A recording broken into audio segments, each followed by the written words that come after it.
Je le rappelle pour les uns et les autres, le 6 99 13 50 75 par SMS ou par WhatsApp. Vous pouvez vous connecter, n'hésitez surtout pas.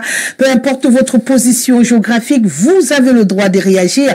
Et bien sûr, du mieux que je pourrais, je rendrai solennel vos réactions tout au long de cette émission. Une fois que je l'ai dit, je vais demander d'accueillir chez vous Jacques-Léon Sawono. Il est avec nous ce soir. Il sera le juriste pour ce plateau et c'est toujours un plaisir de l'avoir. Bienvenue, monsieur Awana. Bonsoir Rosalie, bonsoir à mes co-discutants du soir, bonsoir aux millions de téléspectateurs d'Info Télévision, bonsoir aux Camerounais qui nous regardent à la maison. C'est un plaisir d'être là, ça faisait un moment où vous ne m'avez pas invité. Oui, je t'ai envoyé aussi te reposer un peu. C'est pas mauvais, hein? Je n'avais pas tu ne veux pas te reposer? Je n'avais pas été avec elle. Tu ne savais pas que c'est comme ça que je devais faire. Tu ne savais pas que c'est ce que je devais faire. Je ne sais pas.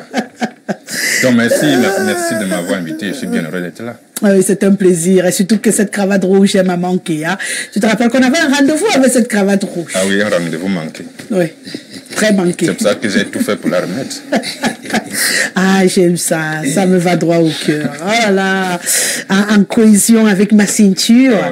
Oh là là là là là là. Tu vois, les grands esprits se retrouvent. Hein. Effectivement. Ah, faudra pas après qu'on me tape à la sortie d'ici, hein, parce que ton fan club, elle est youyou au quartier. Oh, il est encore revenu. Oh là là. C'est pas ce que tu l'as fait à ces filles, mais bon, je suppose qu'elles ont de bonnes raisons. Peut-être un jour, j'ai découvrirai les raisons. Là. Permets-moi pendant ce temps de dire bonsoir à Michel Gabriel Tudiem qui est avec nous ce soir. Il est enseignant, il est syndicaliste et c'est toujours un plaisir de l'avoir. Il fait partie de ceux qu'on doit fouetter s'il touche encore nos enfants. Bienvenue, monsieur Tudiem. C'est compliqué, n'est-ce pas? Quand tu entends ça, tu dis, mon Dieu, où va ce pays? Là, on va me fouetter maintenant si je touche à un enfant à l'école. Un adage dit, qui cesse d'espérer doit cesser de vivre. Ouais. Nous savons, n'est-ce pas, dans le cadre de nos activités syndicales, que tous ces dérives, n'est-ce pas, cesseront dans notre pays un jour. Nous nous battons pour ça. Ça finira. Merci pour l'invitation. Bonsoir à tous mes copanélistes. Bonsoir à tous les téléspectateurs. Je crois que tout est bien fait. Tout est bien parti pour que, n'est-ce pas, les choses se passent bien. Oui, j'en suis sûre. Et bien sûr, ce qui me permet également de dire bonsoir à Freddy Ngos. Il est avec nous ce soir, toujours aussi élégant. Il est entraîneur de football. Bienvenue, monsieur Ngos. Bonsoir Rosalie, bonsoir à mes copanélistes, bonsoir à vos millions de téléspectateurs. Merci et c'est toujours un plaisir de participer à ce grand débat. Et sûrement vous nous rendez jaloux avec vos cravates rouges et oh là là, je sens cette émission, je vais prendre mon plaisir. Jaloux pourquoi? Vous n'en avez pas, mais j'ai dit que vous étiez j'ai pas. Merci déjà, merci. Ben, je l'ai dit merci quand même. Élégant, mais bon, nous on n'a pas prévu les cravates rouges, donc cela veut dire que aujourd'hui c'est pas notre tour. J'ai dit que vous êtes élégant, monsieur Freddy Ngos. Merci. Et j'ai dit que j'aimais la cravate de monsieur Awono. Ça ne fait pas problème. D'accord, ça me rassure. Parce qu'elle n'est pas rouge. Ah d'accord, oh là là, j'aime votre cravate bleue. J'aime surtout le symbole de l'aviation, le symbole de l'avion qui plane, qui est dessus. J'espère que vous n'allez pas vous envoler de la table pendant l'émission parce que je vous connais bien. Hein.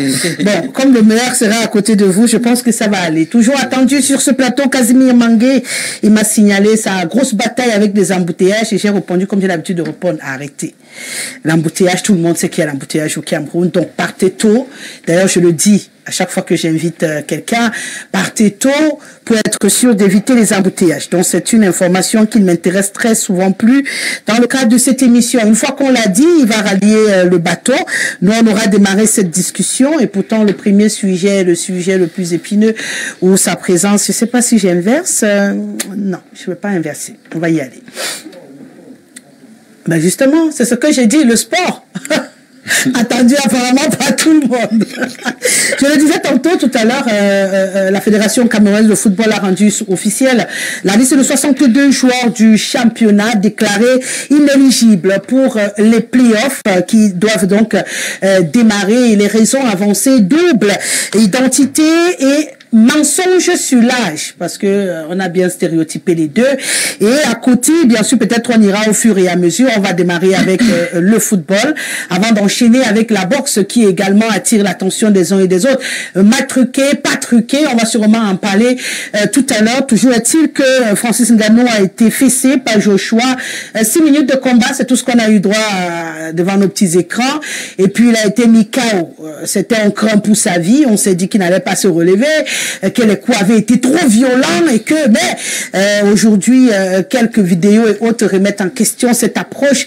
Que se passe-t-il finalement dans le milieu du sport mondial et même national? Voilà les questions qu'on se pose ce soir. Cette situation de malversation et de fraude, à qui la faute? Peut-être on plane d'abord le décor avec vous, Monsieur Ngos, puisque je démarre avec le football et c'est votre univers.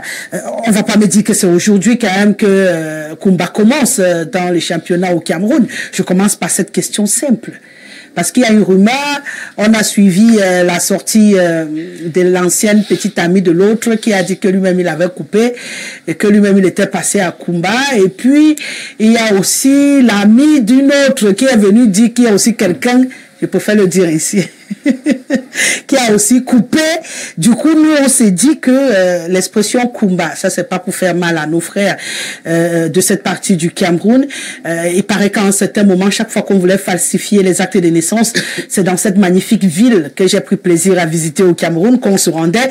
Du coup, on a baptisé tous les faux actes, les actes de Kumba. Raison pour laquelle, quand on parle de fausse identité, double identité ou mensonge sur l'âge, on a cette expression familière au Cameroun. On dit il a l'âge de Kumba. C'est pour dire qu'il a fraudé sur son âge. Est-ce qu'on peut comprendre pourquoi on en est là aujourd'hui? Avant de prendre le cas particulier de la Fédé qui nous interpelle tous.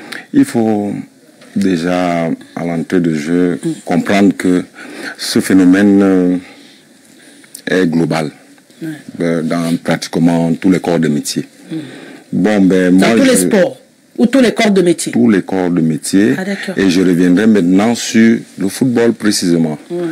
Voilà, donc moi je me pose la question, hein, lorsque j'ai parcouru la liste, je me pose la question, pourquoi maintenant? Quelle opportunité? Quel est le calendrier caché de la sortie de ces listes, puisqu'elles existent? Tout le monde le sait.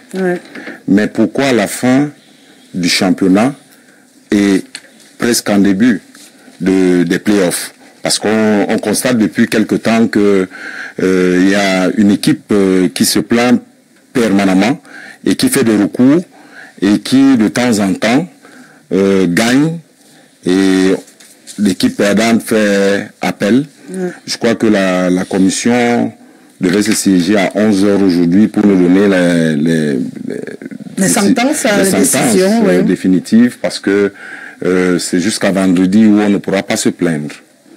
Vous savez, Rosalie, c'est très difficile d'encourager le faux, puisque déjà, dans la législation condamne cela. Mais c'est une pratique qui existe depuis. Il y a des gens qui veulent aller au paradis, et qui ne veulent pas mourir. Voilà donc ceux-là qui se plaignent en croyant que, ou en voulant faire du mal à l'autre, comme on dit trivialement, lorsque vous crachez en haut, ça retombe sur vous. Voilà donc les conséquences qu'on a aujourd'hui, où ça englobe tout, pratiquement.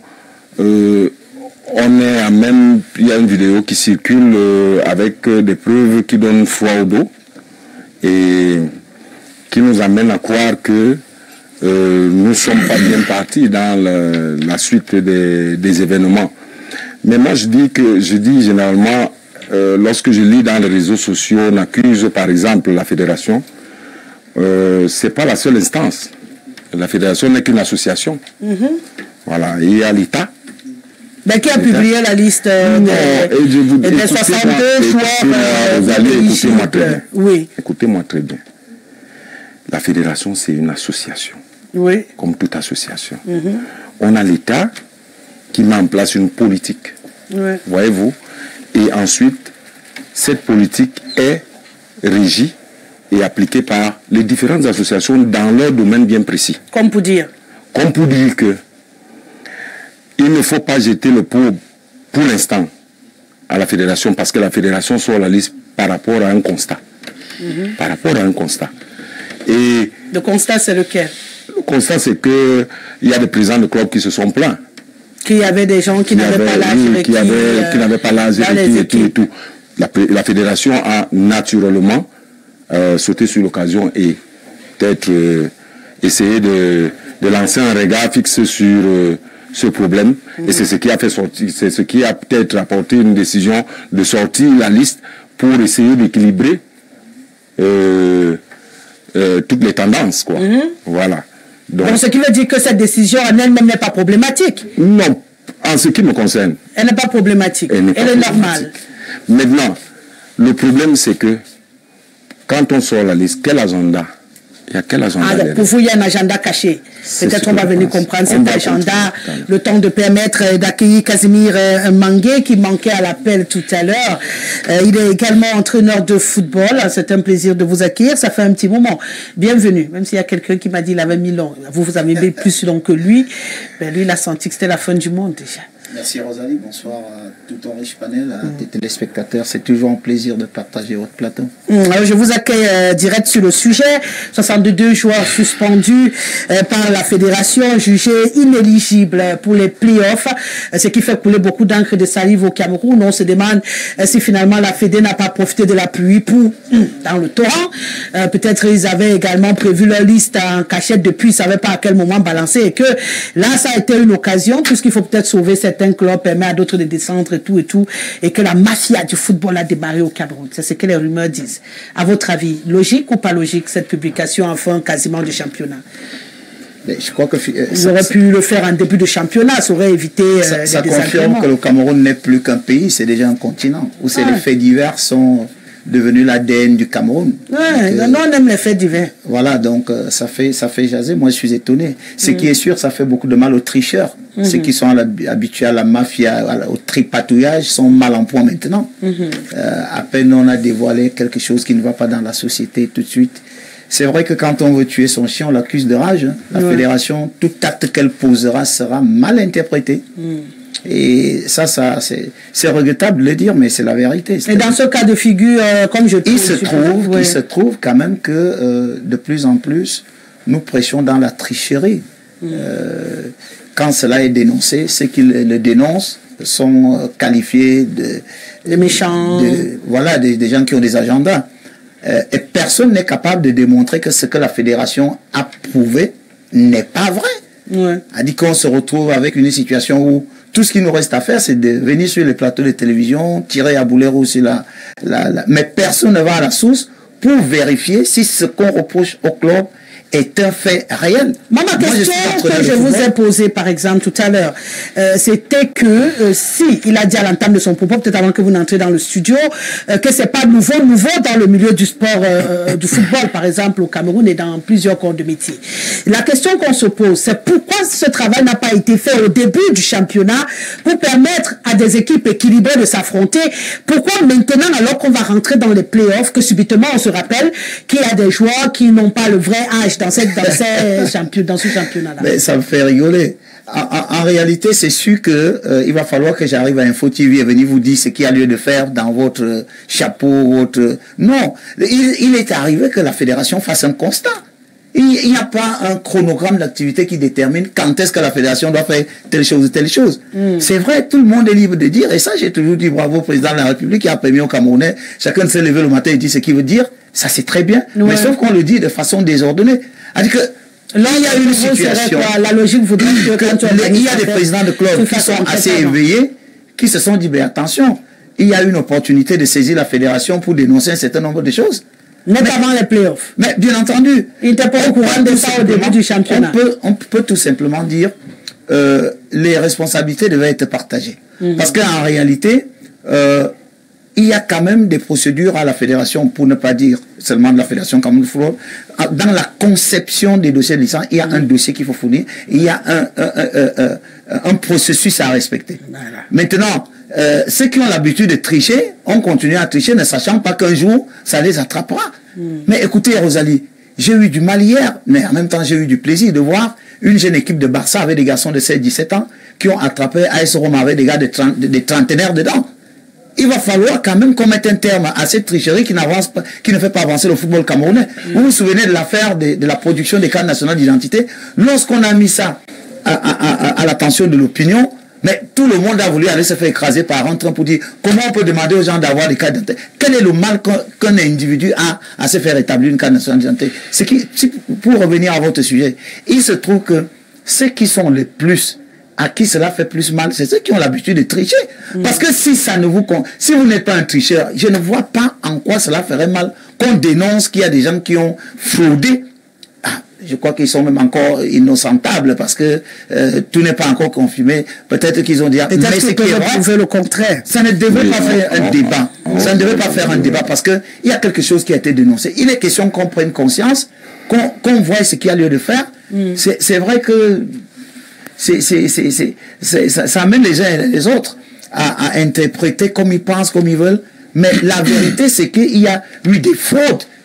Attention, moi je crois que même les procureurs de la République doivent être impliqués dans cette affaire pour qu'on sache pourquoi les Camerounais veulent à tout prix frauder sur les arts, surtout les sportifs, et même pas les sportifs, je ne voudrais pas entrer dans d'autres domaines d'activité. Je l'ai dit en préambule de mes propos, c'est que c'est un peu devenu l'ADN de certains compatriotes qui pensent qu'il y a des avantages à couper l'âge. Je ne sais pas si c'est coupé. Je vous dis que j'aurais pu me faire interpeller parce que j'ai eu des garçons à la Cadi Sport Academy, tellement ils étaient talentueux que nous leur avons ajouté de l'âge parce que la fédération avait refusé de leur établir les licences parce que leur âge ne permettait pas d'avoir de licence.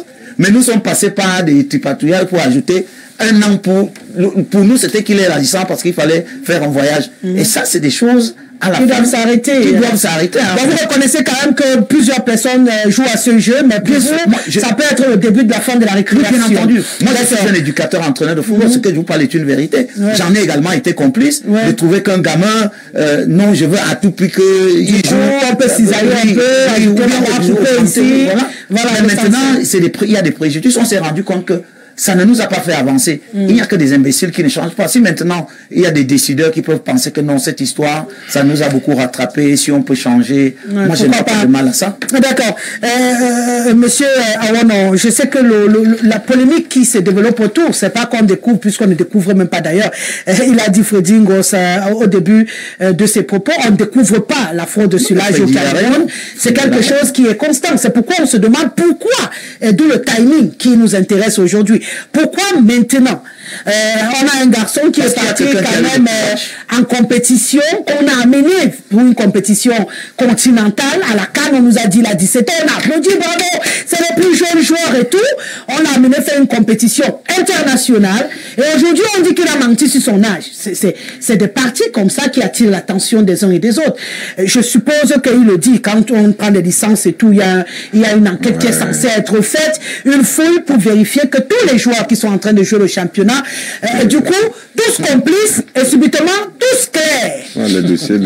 C'est un tout petit peu dans cette température qu'on est, quoi. C'est-à-dire tous complices au départ, puisqu'il dit tout le monde a pu le faire à un moment ou un autre, et subitement tous honnêtes. Un matin comme ça, net avant les playoffs, excusez les autres d'être un tout petit peu étonnés. Ça fait rigoler quand même. Et de marquer leur étonnement à haute voix, monsieur Awono. On ne sait pas, qu'est-ce qu'il y a. On ne sait pas, peut-être le Saint-Esprit est entré dans le cœur de certains comme ça subitement. C'est peut-être le moment, hein. Peut-être les choses sont en train de changer au pays. Oui, Rosalie, c'est pour ça que il faut être heureux. J'estime toujours que les Camerounais sont très intelligents. Ils sont très ingénieux. Très rusé. C'est pour ça qu'on a appelé la FECAFOOT l'église. Vous voyez, lorsque nous sommes dans une église, le pasteur est le seul qui dit quelque chose. Personne ne dit autre chose à part ce que le pasteur a dit. C'est peut-être pour ça que lorsque le pasteur arriva à Tinga, tout ce qu'il dit est parole d'évangile. C'est ça que vous verrez des gens parfois versés dans des contradictions terribles. Parfois, parce que le pasteur a dit quelque chose, il faut absolument soutenir ce qu'il a dit. Moi, je crois que le timing et l'opportunité de cette décision me cause un vrai problème.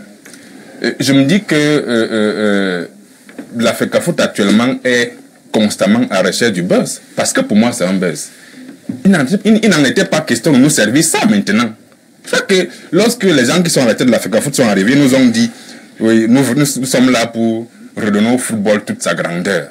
Mais est-ce qu'on donne au football toute sa grandeur dans les contradictions terribles? Et que vous avez parlé d'un joueur là, je ne veux pas citer son nom. Vous faites sélectionner un joueur à l'équipe nationale d'un pays qui va participer à une compétition internationale qui est la CAN. C'est-à-dire que ce monsieur-là va représenter un pays. Il est censé porter sur lui le vert, rouge et jaune. Vous le sélectionnez dans une équipe nationale.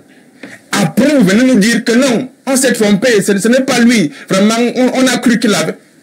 C'est une contradiction terrible qui parfois peut nous coûter beaucoup de choses. Et vous savez que le sport actuellement est un instrument géopolitique très important. À l'international, ça peut faire parler et le Cameroun peut en perdre beaucoup. Parce qu'on va dire, mais voilà des gens qui ne sont pas sérieux. Comment vous pouvez nous servir un joueur et puis le lendemain vous nous faites croire que ce n'est pas lui, que vous vous êtes trompé sur son âge? Comment c'est possible?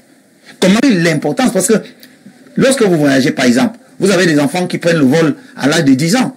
Je ne suis pas convaincu qu'on acceptera qu'un enfant sans un passeport prenne part au vol. Mais il n'y a pas assez de contradictions. Dans ce cas présent, il se trouve que ce sont les présidents de clubs eux-mêmes qui ont été les premiers à interpeller la fédération sur les tripatouillages. Pas encore des âges, c'était pas encore des âges, on parlait des licences falsifiées. C'est lorsque la fédération a ouvert les yeux, s'est rendu compte que, mais ce n'était pas une seule situation, finalement, plusieurs clubs étaient dans cette situation-là. Tous les clubs. Voilà, tous les clubs, vous pouvez... C'est-à-dire que c'est tous les clubs. Ce n'est pas la fédération qui vient avec le dossier. Et je finis par là, ce n'est pas la fédération qui constitue les dossiers de clubs. Ce sont les clubs qui viennent avec les éléments qu'ils déposent à la fédération camerounaise pour l'obtention des décisions. J'ai l'impression que vous n'avez pas compris ce qu'il a dit, c'est que vous ne l'aurez pas interrompu. Finalement, après avoir reçu tout ça, qui a rendu solennel et qui a pris les décisions? C'est pas l'Africa Foot. Il était le deux. Pourquoi?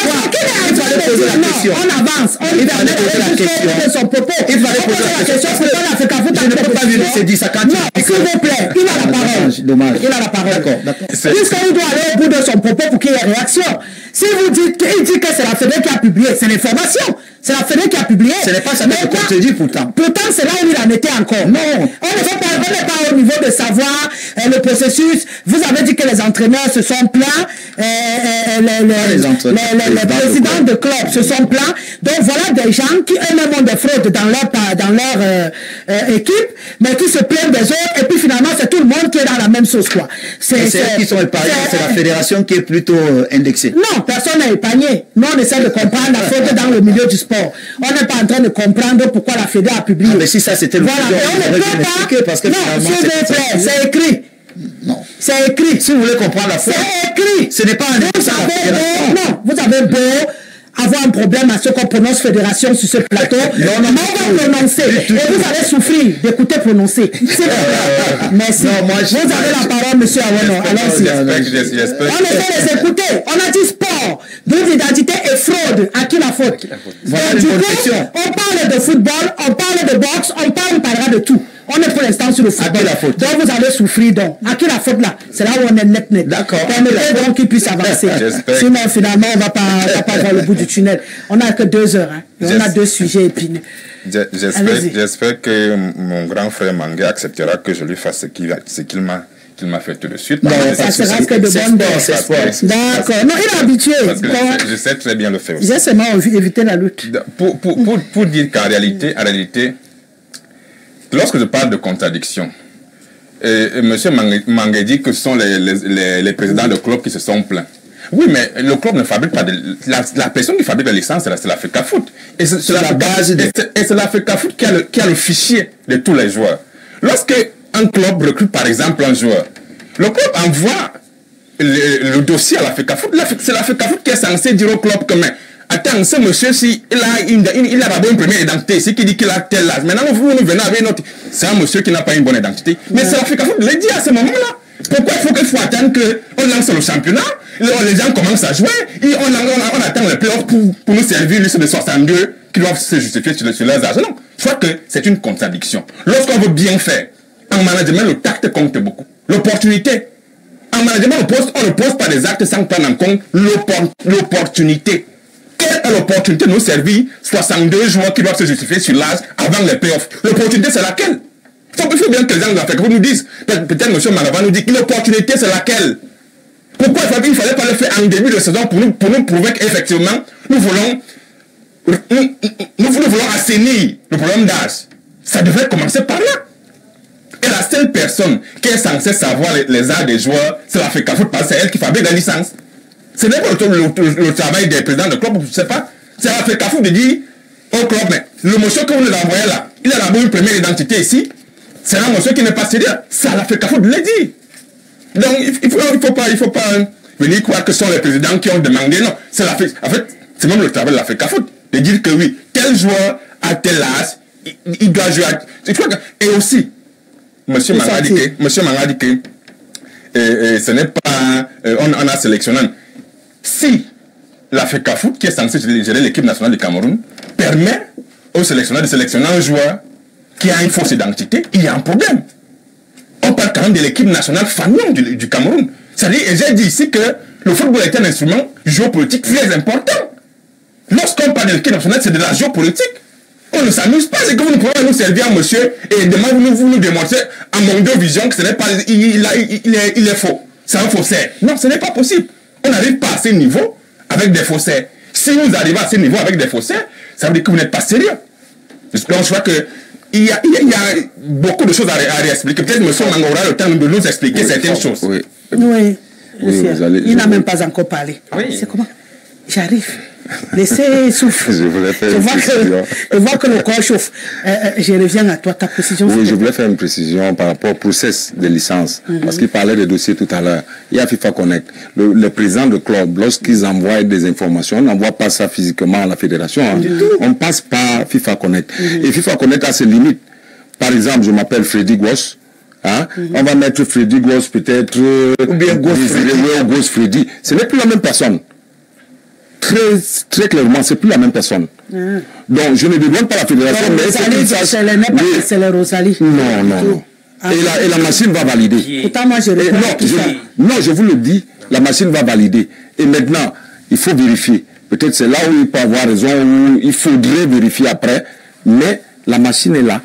Donc, si je comprends bien, vous faites confiance à la machine et vous ne réfléchissez pas. Madame, non, vous ne comprenez pas. Le problème, c'est que, comme il expliquait tout à l'heure, par rapport au président de club, c'est en ligne. On envoie des informations en ligne. On revient à la même chose. Vous comprenez? Ça veut dire que si je veux faire la fraude, j'ai envoyé Rosalie Gessele hier, votre machine a enregistré puisque la machine est un robot. Ouais. Et puis après, j'envoie Gessele Rosalie, la machine enregistre. Ouais. Sauf que c'est toi qui tapes dans la machine pour que la machine enregistre. Donc quand tu tapes, généralement, même quand tu pars sur Google, dès que tu dis Guess, ça te met tout ce qui est Gessele et tout le reste. Ça veut dire, dès que tu mets Guess, c'est l'ordinateur. Moi-même, j'ai l'ordinateur, tu as l'ordinateur, tout le monde a l'ordinateur.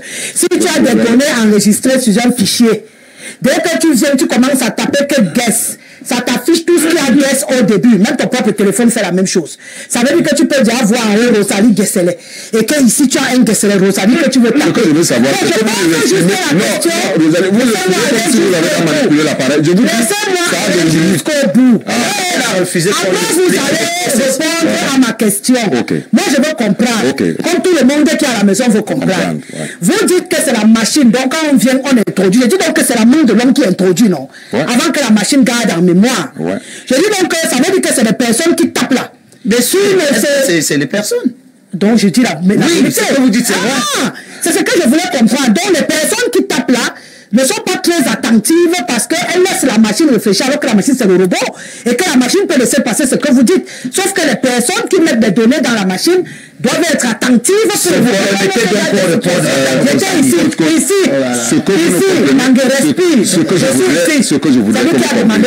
Ce que je voudrais que vous compreniez, les téléspectateurs, c'est simple. C'est exactement comme les cartes d'identité. Vous allez vous retrouver avec un monsieur qui a 2 cartes d'identité, pas les récépissés, 2 cartes d'identité. Vous comprenez un peu? Cela veut dire que les présidents de club, vous allez, vous saisissez vous-même, vous envoyez à la fédération. C'est à ce moment-là que la fédération est censée dire que ce monsieur n'est pas vrai. Ils ne peuvent pas écouter. S'il te plaît, Ali Media, ils ne peuvent pas. Ils ne peuvent pas. Pourquoi? Parce que quand vous envoyez des milliers d'informations, vous voyez un peu, on enregistre, on vérifie, et puis ça passe. Le secrétaire général donne son quitus pour que la licence sorte. C'est pour qu'on dit que c'est maintenant, si il y a fraude, vous vous rappelez quand même qu'il y a 2 ans, le président de la fédération a dû suspendre certains employés de la production. Oui, de la production. Oui, justement pour... Par rapport à ce problème. Oui. Donc, de vérification. Donc, je vous dis, ça peut arriver. Non, ça peut arriver. Je ne dis pas. Je dis, ça peut arriver. Oui. Et c'est ce pourquoi je vous l'ai dit, c'est comment je peux dire ça, c'est des erreurs qui peuvent arriver naturellement. Mais, il y a un dernier point. Par moment, ce sont ces mêmes présidents de club qui vont voir ces gens de la production. Et c'est pourquoi il y a eu une suspension il y a quelques années là. Parce que le président avait demandé d'arrêter la production de licences.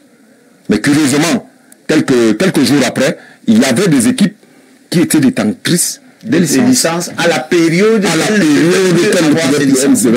Là, on a Donc, on est d'accord, on est à la fédération. Je ne sais pas si on suspend. Quand dans la maison, on suspend cela veut dire que le travail était mal fait. Sur un travail mal fait. Qu'est-ce qui est comptable des fautes de gestion? C'est la FECAFOOT. Nous sommes d'accord. S'il vous plaît, c'est bien beau de le dire. Mais maintenant, lorsque la fédération sanctionne un personnel qui a mal travaillé, qu'est-ce qu'on peut réclamer à la FECAFOOT?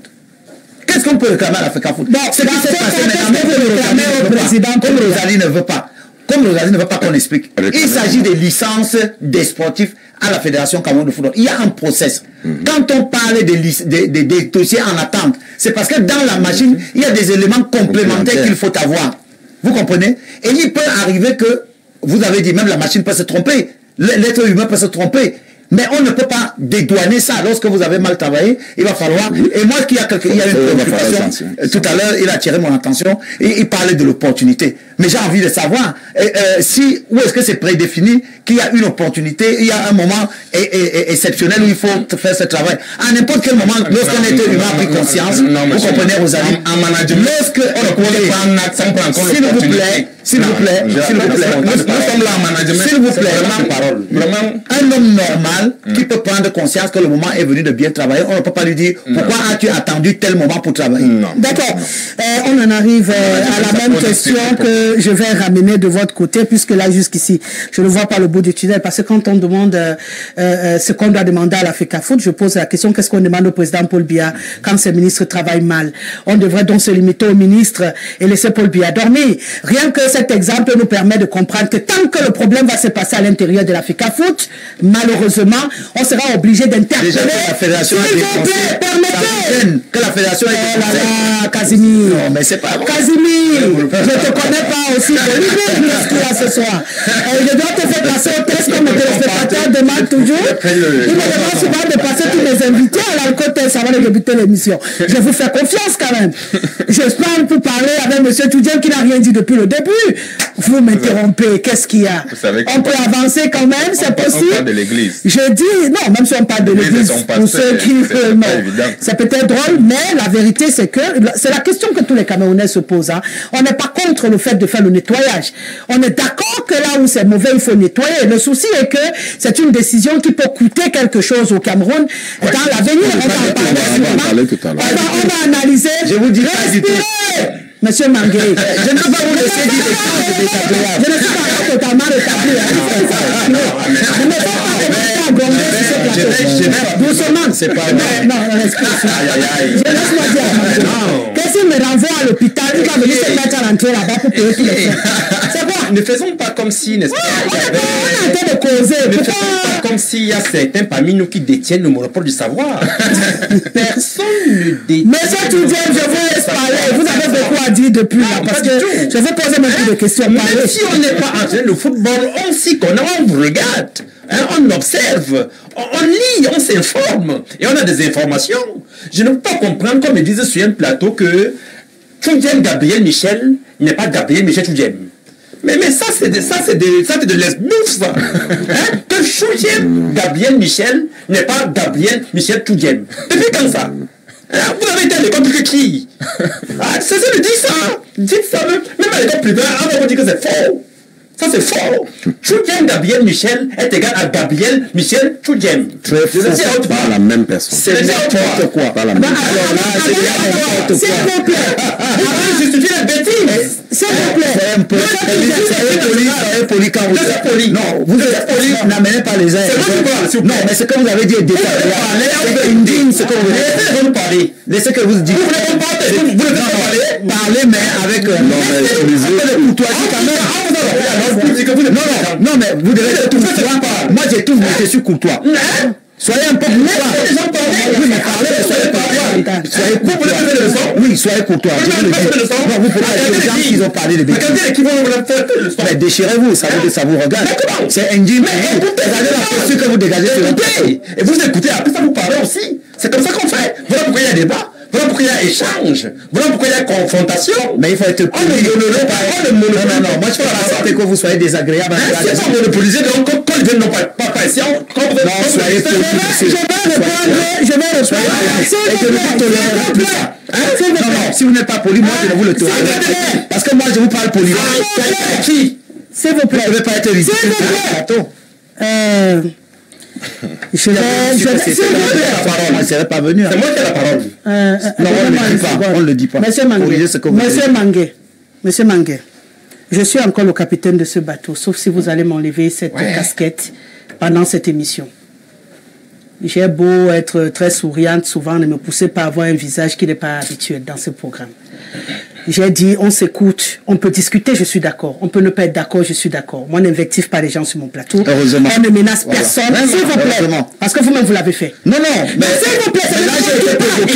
Non, je ne vais pas laisser ça. Non, vous étiez en train de dire que vous étiez en train de dire que vous ayez envie de laisser ou non. Je suis encore la seule à dire quand quelqu'un doit arrêter ou pas sur ce plateau. C'est ce que je voulais rappeler à tout le monde. Donc, si vous voulez discuter avec les gens, je vous laisse discuter. Si vous voulez souffrir qu'on ait une modération sur ce plateau, vous souffrez qu'on ait une modération sur ce plateau. Et qu'on aille jusqu'au bout de l'émission. Donc, du coup, là, je ne vais pas te laisser le dire, je ne vais pas, vous allez m'excuser, quand on va finir ce plateau, quand on va sortir, interdisez entre vous à chacun de parler, il n'y aura pas de souci. Mais sur ce plateau encore, chacun a le droit de parler. Et si je trouve que quelqu'un a utilisé un vocabulaire qui ne me plaît pas, je l'interromps. Dans le cas contraire, vous le laissez aller jusqu'au bout. Parce que personne ne dit à quelqu'un les mots qu'il va employer ici. Voilà. Chacun a son vocabulaire, chacun a sa manière de s'exprimer. Personne n'a le même ton. Et on va souffrir que chacun utilise sa manière de s'exprimer. Merci beaucoup. Je vous remets votre parole, voilà, monsieur Soutien. Merci. Donc, je disais que c'est vraiment regrettable qu'une équipe nationale d'un pays, je vais parler notamment des Lions indomptables, n'est-ce pas? Nous avons amené 27 joueurs à la CAN ivoirienne, parmi lesquels il y avait un joueur, Nathan Douala, pour ne pas le citer. Et puis, comme on disait après la fin de la compétition, qu'on s'est trompé sur son âge, ainsi de suite, soit il a 17 ans, soit il a 23 ans, 22 ans, ainsi de suite. Mais c'est pas sérieux. Je crois que quand, dans une équipe nationale qui est pilotée par des responsables, par des hommes compétents, quand on sélectionne les joueurs, on les sélectionne à la base de leurs compétences, mais également on se rassure de leurs identités, leur nom, leur âge. Oui, c'est ça. Si l'équipe est pilotée par des hommes compétents, qui sont là, n'est-ce pas, pas des professionnels, je vais dire. Alors, si tant est que le joueur Douala Nathan, n'est-ce pas, est un joueur dont l'âge a été truqué, mais il y a problème, c'est grave. Et puis, je rappelle même que le Cameroun court le risque d'être même suspendu pour les 2 prochaines éditions de la Coupe de la Fédération. J'ai dit, mais court le risque à cause, n'est-ce pas, de cette négligence. Cette négligence, ça c'est, n'est-ce pas, ça c'est des qualités qu'on attribue, n'est-ce pas, même pas aux amateurs, mais je vais dire aux touristes. Aux touristes. C'est malheureux. Et bon, si à jamais, il est avéré que les 62 joueurs dont on parle ont peut-être des faux âges, bien des faux noms, ainsi de suite. Le championnat sera-t-il interrompu? Les playoffs n'auront-ils... Est-ce qu'on va annuler les résultats? Voilà. Comme pour dire que tout ce travail fait par l'Africa Foot, à mon avis, devrait être fait depuis plus tôt, c'est-à-dire au début du championnat, pour que, à ce niveau, qu'il n'y ait plus de problème. Comment c'est petit que ça a mis parcours, voire de la fin du championnat, qu'on crée des problèmes d'âge et ainsi de suite. Ça veut dire qu'il y a un travail, ça veut dire qu'il y a des espaces de cafouillage, quelque part. Et c'est ce travail de forme qui est interpellé ici. Maintenant, j'ai une dernière question avant qu'on essaie d'analyser le futur. Et là, je voulais y aller avec vous. Quand ces joueurs sont enregistrés, M. Mangué, ils ne mettent pas de photos, il n'y a pas de photos au moment de s'enregistrer, il n'y a pas de photos sur pour leur licence, c'est-à-dire la photo qui suit le nom pour savoir s'il a inversé, par exemple, le nom et que ça peut créer problème. La photo ne peut pas aider? Alors, la première des choses, moi, je vais d'abord m'excuser pour la posture que j'ai eue tout à l'heure. C'est une trentaine d'années que sur les plateaux de télévision. Justement, je ne vous connais pas comme ça. Jamais j'ai agi comme ça. Merci, ça me rassure. Je plaide pour que sur les plateaux de télévision, de radio, quand on vient, vous avez parlé des échanges, il faut qu'il y ait de la courtoisie. C'est un débat d'idées. Donc, je m'excuse auprès des téléspectateurs et à vous-même. Je pense il n'y a que pas de souci, cher. on est ici sur ce plateau avec des spécialistes, chacun dans son domaine précis. Je n'oserais parler du dentiste parce que j'en ai jamais. Essayons d'avancer. Voilà, donc, on les enregistre par photos. Je suis éducateur, entraîneur de football et administrateur de football.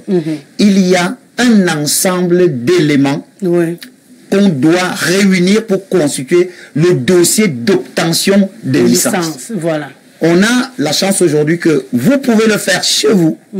Vous faites acheminer ça à travers plusieurs voies à l'instance fêtière qui doit aussi gérer le numérique, ce qu'on applaudit d'ailleurs. Voilà.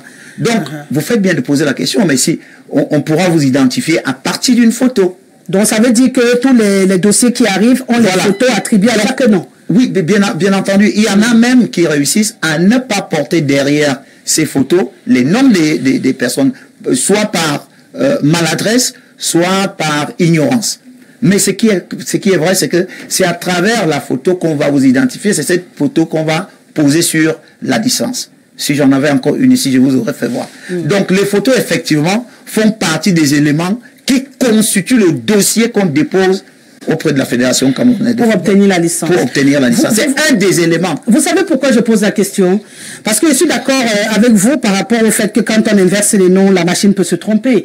Mais la photo qui est même les photos. Après, si c'est votre photo, il y a d'abord... Madame Rosalie, est-ce que je pose la question?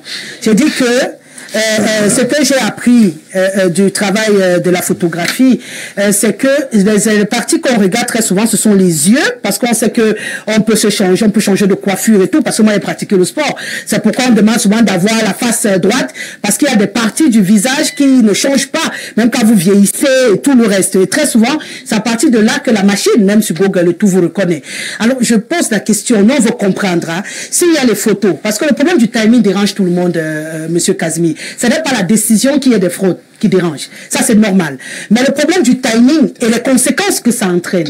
Est-ce qu'on n'aurait pas pu finir le championnat, profiter du nouveau championnat qui devait démarrer et faire le nettoyage à sec pour s'assurer que les équipes qui reviennent sont propres? Ça fait 3 questions que vous avez posées. Justement, même si la première que je voulais vous dire, c'est que la première des choses que vous voulez dire, même sur la photo, on peut se tromper.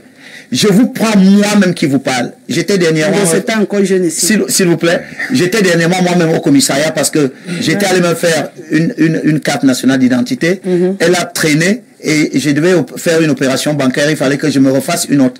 La dame qui m'a identifié, qui m'avait d'abord identifié, me dit que, mais monsieur, vos photos là, vous êtes encore très jeune ici. Alors pourquoi? Et moi-même, quand j'ai vu les deux photos, la photo d'avant et celle qu'elle m'a filmée, mais elles sont vraiment différentes. Je vous assure, Rosalie. Et moi, j'étais étonné. Et ça peut arriver. Mais maintenant, on demande à tous ceux qui sont dans le circuit d'être véritablement... J'ai entendu une expression, moi, qui m'a intéressé. Malgré tout ce qu'on peut dire, il faut être professionnel.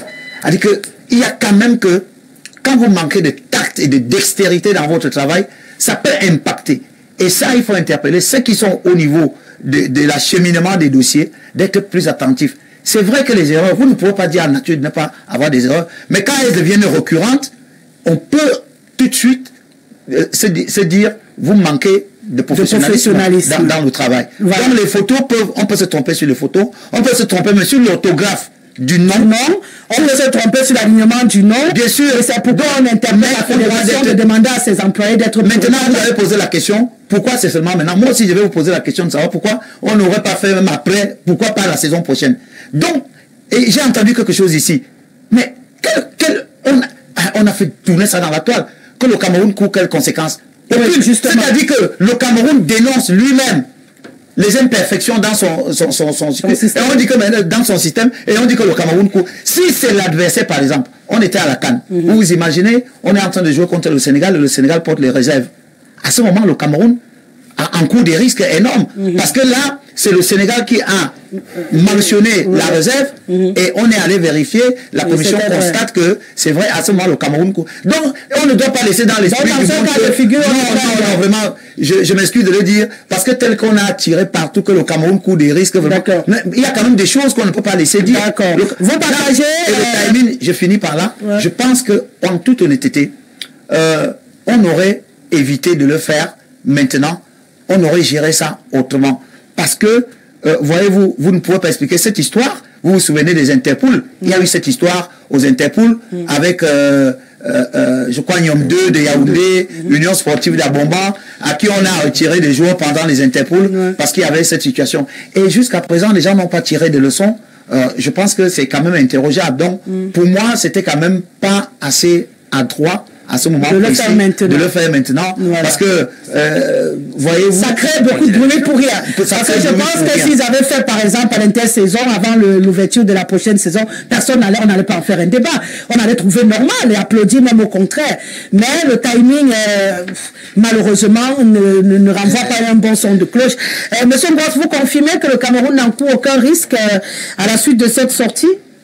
Je ferai le mien sa dernière partie là tout à l'heure en disant que ce problème est un problème très important. Rappelez-vous en 2016 avec l'équipe nationale, je crois les cadets, qui avait un problème avec les bracelets. On a éliminé, je crois, les IRM. Les IRM, oui, on a éliminé peut-être 10-11. Voilà. Et il y a quelques années, maintenant, c'était à l'UNIFAC. À l'UNIFAC, 21 joueurs. Donc je pense que il est temps pour le Cameroun de refonder notre système. Bon, maintenant, quant à l'opportunité de la sortie de la liste, moi je me dis que ces présidents, les présidents de club, qui se tirent entre eux, je vous ai dit à l'entame, tout le monde veut aller au ciel, mais personne ne veut mourir. Personne. Ils ont ces informations depuis.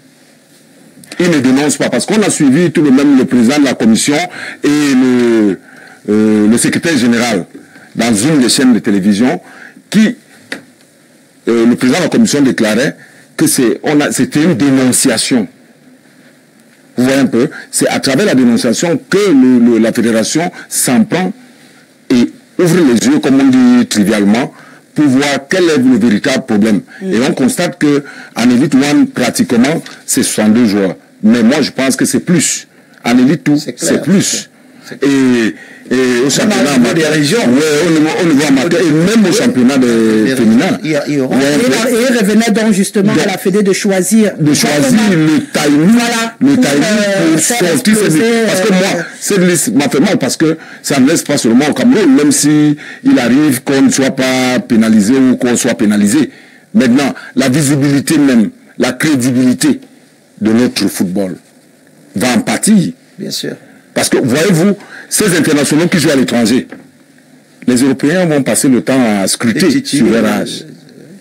Ceux qui sont dans les différentes sélections, on va maintenant commencer à regarder les recrutements, les sponsors. Regardez ce que ça peut causer. Donc, moi, le timing m'a fait énormément de problèmes. C'est pourquoi je vous ai dit tout à l'heure que quel était le calendrier? Est-ce qu'il était nécessaire, avant les playoffs de sortir cette liste? Moi, je pense, si ce n'était pas au début du championnat, à la fin des playoffs, c'est de là où on se rend compte que, en fait, c'est tous les clubs qui sont. Bon, pas tout ça, parce la vérité, c'est non, mais tous. Je peux vous donner tous qui a abouti à cette explosion. C'est-à-dire, il y a un qui venait de dire. Oui. Moi, je veux que Rosalie n'aille pas au playoff. Je tire à boulet rouge. Rosalie aussi dit, ben, écoute, tu n'es pas le seul. J'ai des coudées franches. Donc, ça allait dans tous les sens. Tout simplement parce que les gens veulent, comme il le disait, ils veulent tous aller au ciel, mais personne ne veut mourir et ça, c'est dommage. C'est regrettable. Oui. Tenez une minute, et lui aussi, et puis on parle de Ngannou. Je suis très heureux que M. Mangré ait pu retrouver sa lucidité. Là, je le connais quand même. Je le connais. Que j'ai l'habitude d'écouter. Il me retrouve en disant l'opportunité cause un problème. Et c'est ce que j'ai passé mon temps à dire. Au début, il n'a pas été d'accord. Non, c'est la contradiction. En management, on ne prend pas une décision sans prendre en compte l'opportunité. Parce que si on entre même en profondeur dans cette décision, s'il s'avère que ces 62 joueurs, effectivement, ont des faux as, alors il faudrait annuler tout le championnat. Parce qu'ils ont participé au championnat avant. Et donc, ça peut avoir des conséquences très lourdes sur le plan légal. Donc, vraiment, et là, c'est le juriste qui l'opportunité pose un vrai problème. Parce que les autres peuvent se plaindre. C'est parce que le joueur avait marqué le but, alors qu'il n'avait pas l'âge. Et en plus, si on entre même encore dans les profondeurs, comme il dit, il y a des règlements de compte. Mais ça veut dire qu'à la FECAFOOT, il n'y a personne là-bas. C'est-à-dire que les gens se donnent des coups là-bas. Non, c'est partout. Non, là, les entreprises se donnent des coups. Non, mais Rosalie. Là aussi, il ne faut pas... Non, Rosalie. Lorsqu'on est dans une entreprise sérieuse comme la FECAFOOT, et qu'il y a des gens sérieux à la tête qui veulent faire du bon travail, on donne pas l'opportunité aux gens de se donner des coups. On donne pas l'opportunité aux gens de faire perdre des maths aux gens. On donne pas l'opportunité aux gens d'annuler certains joueurs parce qu'ils veulent me parler ou bref. Mais ça veut dire que dans une maison, chacun peut faire à l'autre ce qu'il veut. Non, et c'est ça, c'est un véritable problème. Si ces gens-là ont à cœur de redonner au football sa grandeur, ça commence par la discipline. C'est-à-dire que chacun doit faire son travail. C'est un grand chantier. Chacun doit faire son travail sans donner des coups à l'autre. C'est dans tous les championnats. Et c'est là où c'est très difficile. Si chacun donne des coups à l'autre, ça veut dire que là, il y a encore du travail à faire. Donc je crois que... Et puis, monsieur Ngossa dit que ça peut avoir des répercussions. On ne peut même pas suspendre le Cameroun. Je laisse ça. Mais sur le plan international, l'image du Cameroun, les carrières de nos internationaux. Je prends l'exemple du jeune Nathan. Mais c'est une carrière gâchée, totalement. C'est une carrière totalement gâchée. C'est-à-dire que ces gens ont pratiquement jeté à la médic populaire. Sa carrière est gâchée. Il ne peut plus rien faire. Il ne peut plus jouer à l'Europe, par exemple. Parce que sa carrière est gâchée. Alors, on ne fait pas ça. Lorsqu'on veut faire du bon travail, on ne fait pas ça. C'est ça. Lorsqu'on est sérieux, on ne se comporte pas comme ça. Vous voulez rajouter? Oui, je veux juste ajouter que je suis très content, n'est-ce pas, de cette façon, donc, mes collègues entraîneurs, là, M. Kazimi et M. Freddy ont terminé en reconnaissant qu'il y a un problème d'opportunité, de timing. Donc, c'est ça que je disais depuis. C'est-à-dire qu'en fait, le travail que la FECAFOOT est en train de faire est même salutaire. Mais le moment n'est pas indiqué. Ce n'est pas ça le moment. Il fallait le faire soit en début de saison, soit à la fin de la saison, pour ne pas perturber le championnat et pour préserver, n'est-ce pas, la carrière des joueurs. La notoriété même de notre football. Et je vais aussi ajouter que nous avons dit à qui la faute. Je vais également ajouter que les parents également ont leur part de responsabilité. D'accord. On ne se limite pas à accuser la machine de le système, mais les parents aussi, les parents, n'est-ce pas, qui sont prêts à tout parce qu'ils veulent que leurs joueurs arrivent au sommet à l'immédiat. Les enfants. Ils veulent que les enfants arrivent au sommet à l'immédiat. Donc les parents ont une grande part de responsabilité. Et je vais également indexer ces joueurs eux-mêmes, ces enfants eux-mêmes, n'est-ce pas, qui par leur silence, n'est-ce pas, sont complices. À la suite de ce qu'il dit, Rosalie, si vous me permettez, vous savez, il y a un phénomène qui est très récurrent aujourd'hui. Il y a des parents qui veulent voir leur progéniture jouer au football. C'est tout à fait naturel. C'est normal. On ne peut pas vous le refuser. Mais il y a un souci. Ce parent va vous dire, cet enfant doit avoir le bac. Et quand cet enfant a le bac, il a peut-être 18-20 ans. Ou 21 ans, disons 21 ans.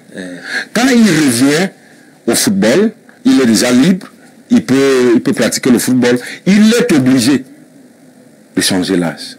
De diminuer. D'abord d'un. Deuxièmement, nous-mêmes, les encadreurs, les entraîneurs, les éducateurs, par moment, on croit bien faire, comme le grand disait tout à l'heure. Bon, à la fin, ça crée des problèmes. En fait, c'est tout le système qui est pourri. Oui, un peu. Moi, j'ai résumé ça.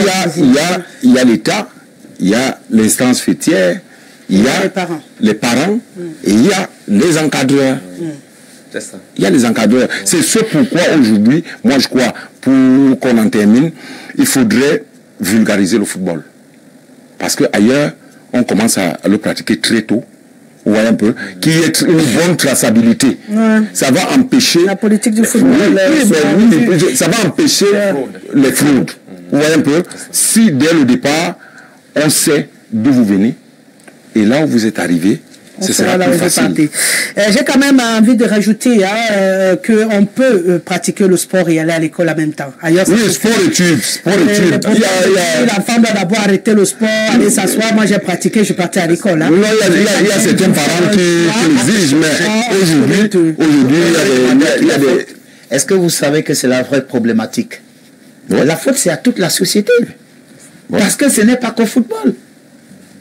Et j'ai entendu quelqu'un sur le plateau le dire ici. Lorsque vous avez une république, c'est l'ensemble, c'est toute la société. Il faut mettre en place une structuration sociétale telle que, bon, c'est vrai, c'est excessif de le dire, mais au moins que les gens ne soient pas tentés parce que il y a quelque chose qui pousse les uns les autres à trouver leur compte dans ça. Monsieur Casimir, quand vous dites toute la société, moi, j'ai jamais été tenté de couper mon âge. Mais attendez. Même dans le sommeil, le plus fou, encore moins de faire couper. Il a dit toute la société, on est dans le sport, mais ce n'est pas toute la société. Vous n'allez pas me dire que vous êtes au ciel et nous nous sommes sur terre. Apparemment. D'accord. Je ne suis pas seul. C'est pour te dire. Ce que j'ai dit est pertinent parce que lorsque vous avez quand même une maman qui veut que son enfant de 11 ans soit en classe de 4e, vous allez le lui refuser. Elle n'a pas coupé l'âge. Si l'enfant a fréquenté normalement, il a le cul qui va avec. Oui, c'est pas un problème. Suivez. Oui.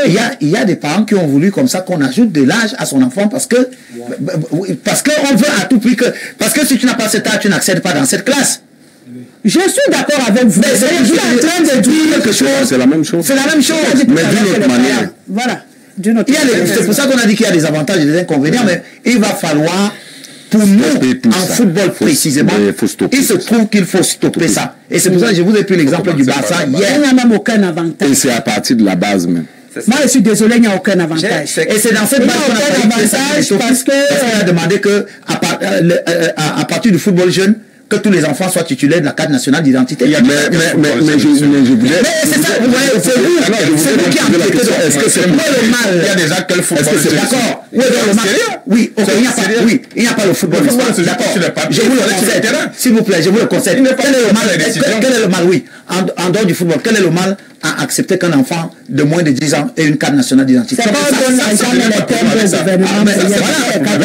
Et c'était ça le problème. Et c'est ça qui a fait problème à beaucoup de personnes parce qu'on a dit, pour le football jeune, on a demandé à tous ceux qui sont intéressés pour animer le football jeune de produire aux enfants qui vont être titulaires d'une licence une carte nationale d'identité. Je vous ai dit que moi-même, je n'étais pas d'abord d'avis parce que je m'étais posé la question. Mais tu as compris le bien fondé. Oui, j'ai compris le bien fondé et je me suis investi à sensibiliser. Et j'avais également reproché, pour ceux qui me prennent pour un négligent, j'avais reproché parce que j'avais dit qu'il fallait d'abord élargir la sensibilisation, amener les uns et les autres à comprendre l'importance de faire établir une carte nationale d'identité à un enfant. Mais je voulais savoir...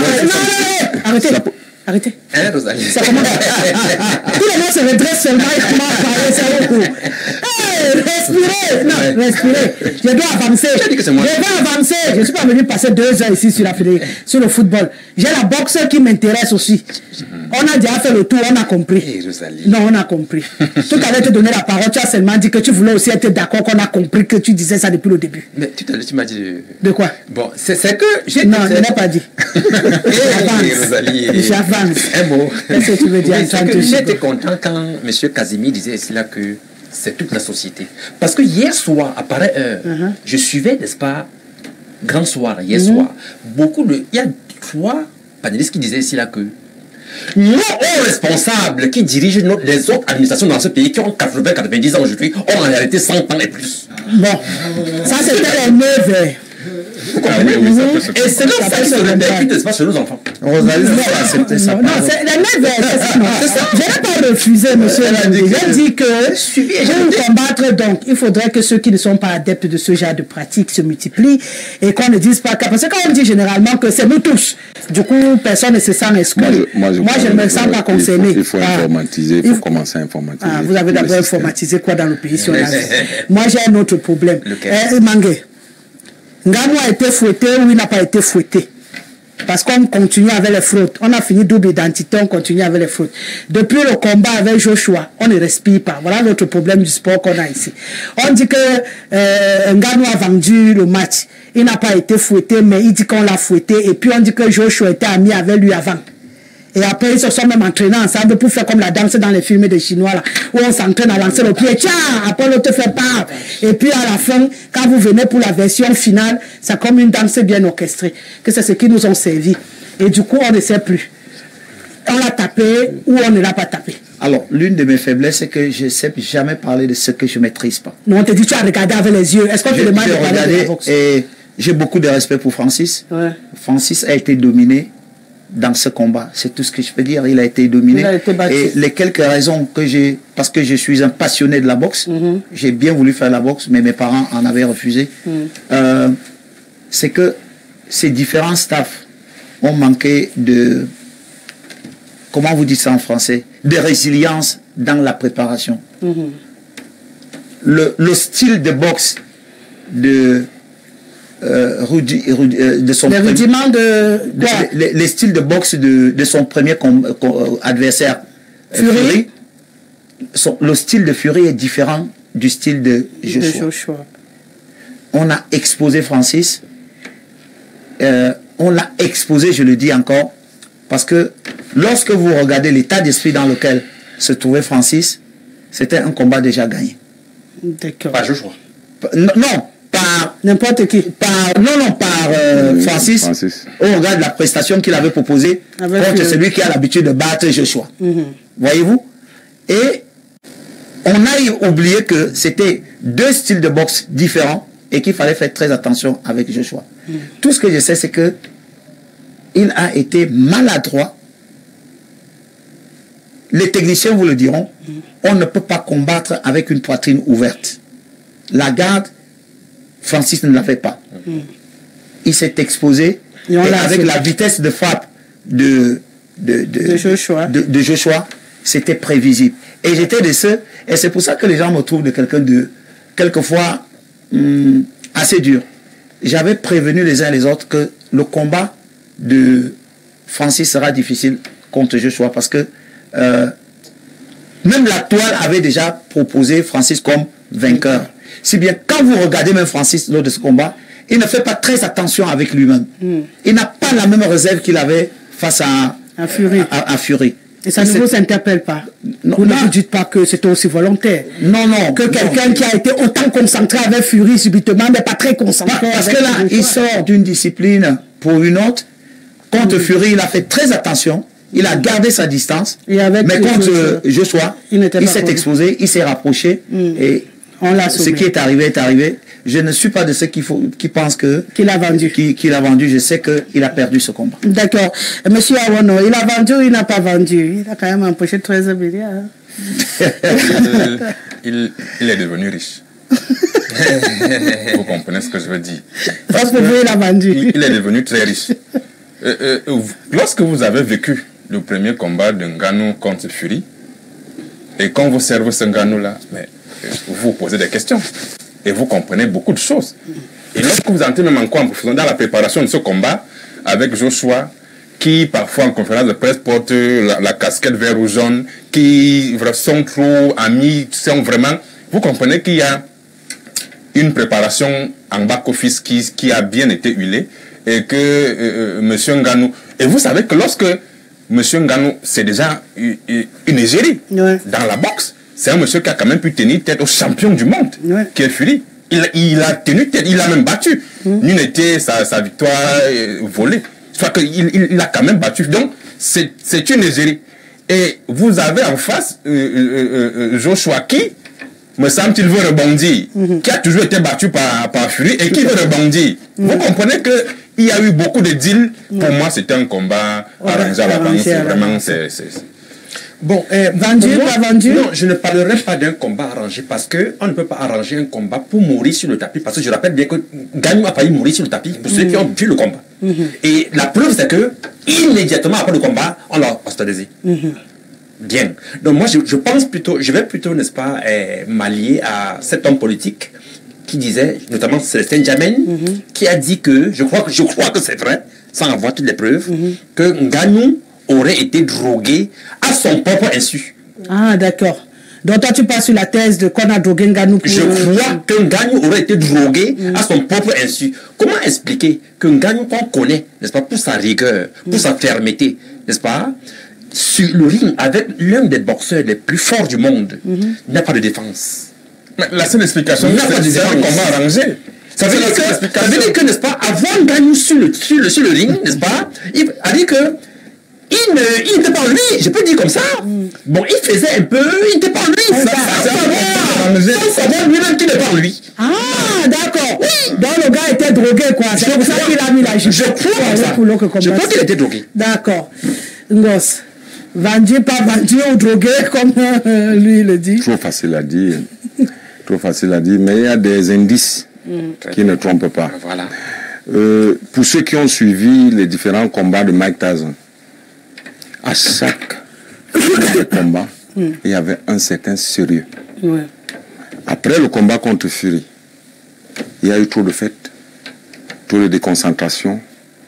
Et pendant la préparation, vous comprenez que c'est comme il disait tout à l'heure, qu'il y a quelque chose en back-office, ou qu'il y avait quelque chose. Parce que on a montré à la sortie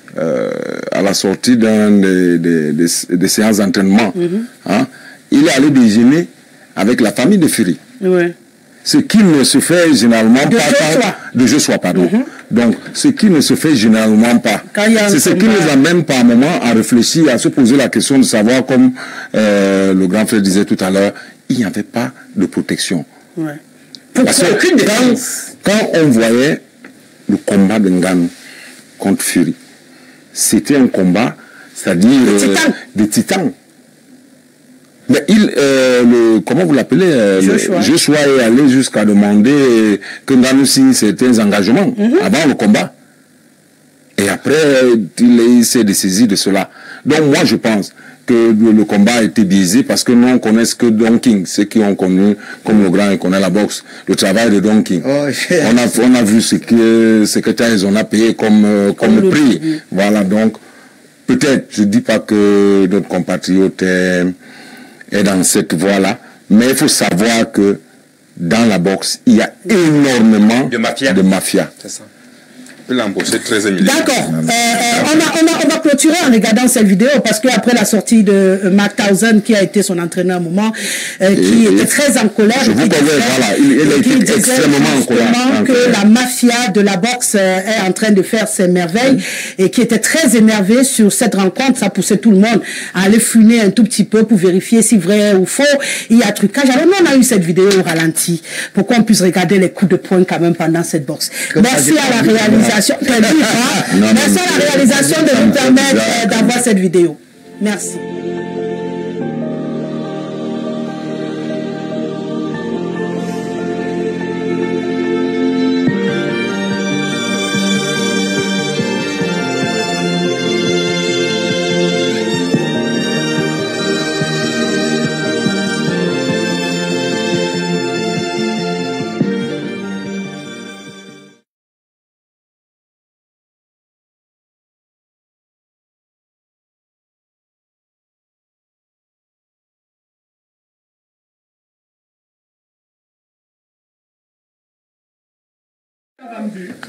Oh mon Dieu, les discussions sont houleuses de ce côté, même à la diffusion. C'est vrai que je savais que cette vidéo, elle va faire parler tout le monde, mais on a du mal à voir à quel moment il reçoit véritablement les violents. Qu'il l'amène à l'hôpital. Qu'il l'amène à l'hôpital.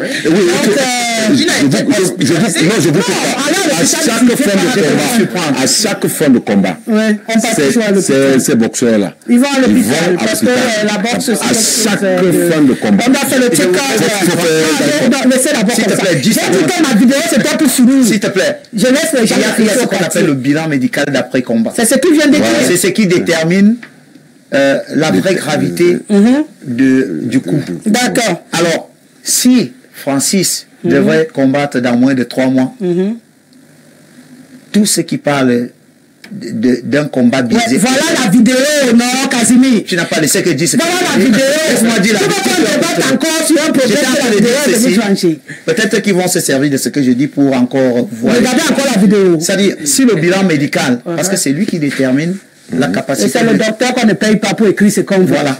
Donc, parce que si il a été réanimé, qui l'a réanimé? Suivez, comme cela a été dit, il a été hospitalisé.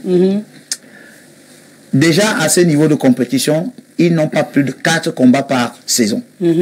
Si dans moins de 3 mois, il reprend, tout ce que les gens disent serait une vérité.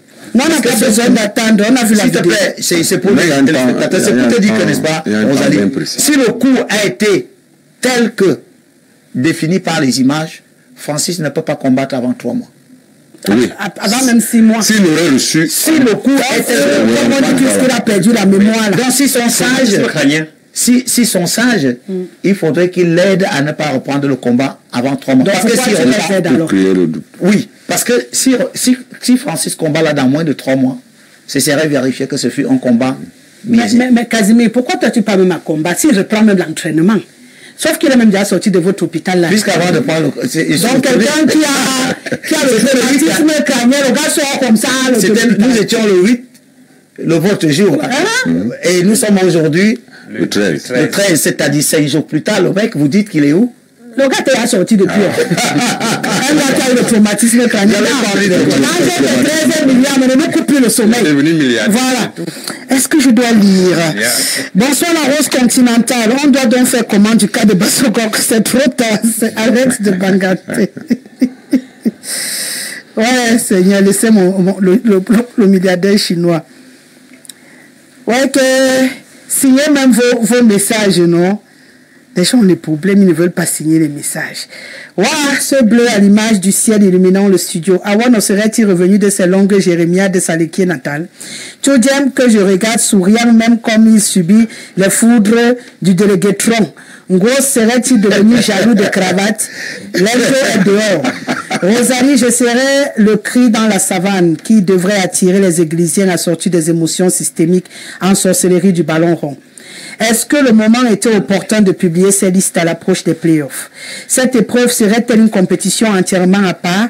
J'accuse la fédération d'avoir engagé des joueurs irréguliers. Monsieur Lungambe devrait annuler ce machin qui est déjà visible dans le monde entier et que l'on pérennise depuis des lustres. Avec le temps, il s'est accru à avoir des joueurs parents dont les enfants étaient devenus les aînés du géniteur. Malheureusement, quand nous n'avons pas un championnat inférieur à détecter des talents, bienvenue la mafia. Mon ami Casimir devrait se rappeler que mon ami Jean Lamberna avec son bouquin Desperate Football House. La dénonciation aurait dû se faire sous silence après la saison.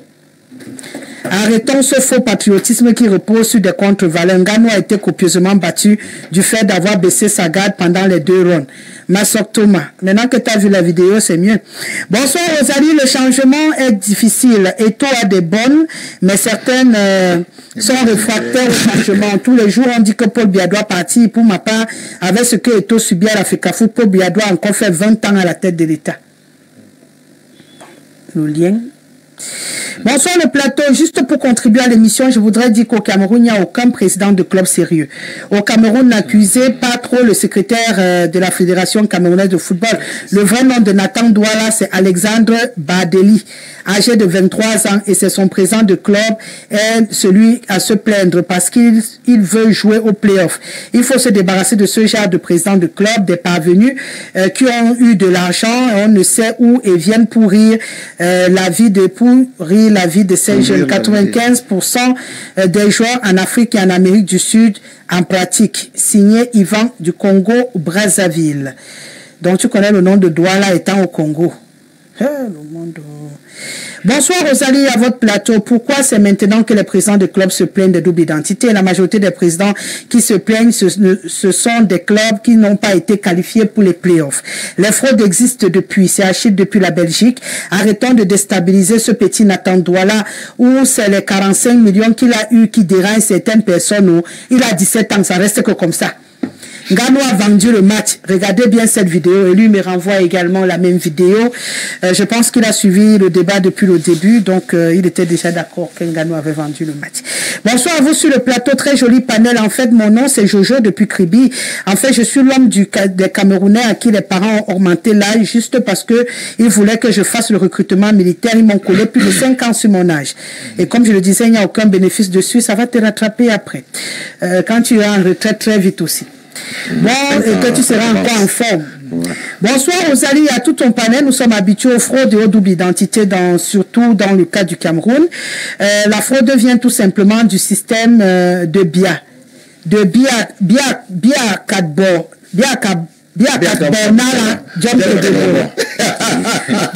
un système où la politique se mêle de tout, donc c'est pas seulement dans le domaine du sport. Si vous enquêtez, vous verrez que c'est plus grave à la fonction publique. Il y a des personnes qui travaillent avec des noms et âges des membres de leur famille, mais après enquête, il s'avère que le président de la FECAFOOT n'avait pas d'autre choix que de sacrifier le petit Douala Nathan, sinon c'est le Cameroun qui devrait subir les sanctions au niveau de la CAF et ça pouvait nous empêcher de jouer 2 CAN au moins. Vraiment, chers Camerounais, vous êtes de mauvaise foi. Ngannou ne peut pas battre Joshua. Si moi j'étais à la place de Ngannou, les 13e milliards, je prépare ma retraite avec ça. Mais il est têtu. Qu'il continue d'aller manger le coquille après chaque bastonnade dans les rings. C'est Pancras depuis Guidère. Oh là là, pasteur Gaban. Bonsoir ma fille Rosée. J'ose croire que tu te portes bien. Quand tu me regardes, je suis encore debout. Hein. C'est vrai que c'est pas la totale forme, mais ça va. Bonsoir Rosalie, je demande aux syndicalistes enseignants de nous dire s'il est sûr des âges de tous ces élèves qui ont sur leur carte scolaire. Vraiment, la critique est très facile. Ce n'est pas la faute de la FECAFOOT, juste depuis Douala. Il n'est pas chef d'établissement. Donc, il ne peut pas maîtriser les âges des élèves qui ne recrutent pas. Donc, la comparaison, j'ai répondu pour vous, n'est-ce pas? Okay. Bonsoir, Madame Rosalie, à tes invités. Je pense que pour cette affaire de double identité, les responsabilités sont partagées. Il aurait été préférable que la FECAFOOT le fasse à la fin du championnat. Mais il faut dire que ces gars sont présumés avoir une double identité. Maintenant, tout le monde entier tire sur la Fédé. Si elle avait cela en amont ou en aval, les Camerounais seraient les premiers à dénoncer l'opacité de la fédération. Je pense que le véritable problème de ce pays, c'est que tout le monde est expert en tout. Arrêtons avec toute cette mascarade médiatique et argumentaire. Léo depuis Polytech. Je vais avoir du temps pour parler quand même des enseignants. Oh là là. Il faut que je parle des enseignants. Hein. Donc je vais m'arrêter là. Je vais m'arrêter parce que... Vous êtes trop nombreux. Il y en a même qui ont des questions. Bon, je pars quand même au Burkina. Si je ne prends pas notre Burkinabé international, c'est compliqué. Ouais, madame, le bleu azur me rappelle la promenade des Anglais à Nice. Avec cette robe bleue, tu vas embrouiller à Wano sur le plateau. Tu as vu la couleur de sa cravate et ta ceinture? Je l'ai dit d'ailleurs. Dis à Wano d'aller s'occuper du bitumage de la route qui mène chez lui. Madame, je tiens à vous dire qu'après la CAN de 2017 remportée par les Lions Indomptables, le meilleur joueur Bassogot avait organisé l'anniversaire de son fils qui fêtait ses 22 ans. À ce moment, ce joueur avait quel âge? C'est grâce à cette question de fraude sur les âges des joueurs au Cameroun. Dans tous les cas, voyagez, vous verrez que dès qu'un Camerounais présente ses documents de voyage, on le met d'abord de côté pour profonde vérification. Vous avez même déjà vendu le Cameroun. C'est le certificat de vente seulement qui reste à être délivré. Paul depuis Ouagadougou. Bonsoir Madame Rosalie, c'est vrai qu'en envoyant le dossier à la FECAFOOT, ce dossier ne comporte-t-il pas de photos? On peut changer de nom, la face ne change pas, c'est le rôle de la FECAFOOT. C'est le docteur Ibarra qui écrit depuis le Congo. Bravo et bonne modératrice. Merci Monsieur Ibarra, c'est gentil. Madame Rosalie, salut à toi et à ton panel, très bonne émission avec de belles thématiques. Rosalie, ce monsieur en lunettes noires est un adepte de l'église de Tinga. Il a d'ailleurs porté ses lunettes pour cacher sa honte de l'échec de Dadis Camara avec sa bande de malhonnête. C'est monsieur Manga depuis Yaoundé qui nous écrit. On repart au Gabon. Bonsoir Madame Rosalie, limogé par un individu, le coq sportif contrat stoppé par un même individu. Ngade Tchoupo Onana, suivez mon regard. Le général Semeng est démis de ses fonctions. On va gagner le mondial au Qatar. Rien. La CAN 0. Madame Rosalie, nous avons vu ce que Mila a fait en 90 à son âge. Nous avons vu ce qu'un Koulou Aboubakar Vincent ont fait à la CAN au Gabon. Si tout dépendait de l'âge, ce type de taux a un problème. Je vous le dis, il a un problème.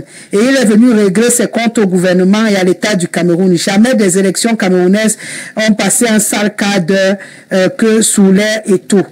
Les sélections camerounaises ont passé en salle cadre sous l'air et tout, et les gens le laissent faire. Les joueurs sanctionnés ont-ils été convoqués pour explication avant la publication et les sanctions? C'est vrai que ça, c'est encore une autre question importante. Hein. On aurait pu commencer en sous-bassement avant de publier, parce que publier, c'est grave. Hein, c'est comme si ton patron te suspend et puis on pas fait la communication comme si on t'avait limogé. Tout le monde connaît ta punition à l'intérieur, pourtant l'administration exige qu'il y ait un secret jusqu'à ce que ça arrive à un degré, une certaine discrétion. Ils auraient pu mener l'enquête d'abord discrètement et quand on a les sanctions, maintenant on publie. Là, on a publié avant de demander aux gens de venir s'expliquer. C'est vice de forme. Bonsoir à vous sur le plateau. Pour moi, il s'agit là d'un jeu de divertissement à l'endroit de l'Africa Foot. Montrez-nous un joueur au Cameroun chez les Lions là qui a une identité fiable. Quand vous-même vous voyez le jeune Douala là, il a 17 ans. En tout cas, hein, c'est Vincent Ateba depuis Yaoundé. D'accord, même s'il n'a pas 17 ans, vous êtes obligé de dire à autre voix. Les autres combats du Cameroun, on connaît. Allez, on va parler un peu d'éducation. Je démarre avec vous parce que je sais que vous êtes sûrement très furieux. Tout le monde a vu cette vidéo. On va la regarder directement, cette vidéo, pour entrer dans ce sujet de ce délégué régional des enseignements secondaires pour la région du Nord Cameroun qui a donc parlé devant les élèves au rassemblement. Et ça a tué tous les enseignants de la zone quand même. Oui, je suis clair là-dessus, monsieur le proviseur. Si un seul jour, on me dit un surveillant général ou un chef de travaux a porté la main sur un élève, il sera relevé. Il sera relevé.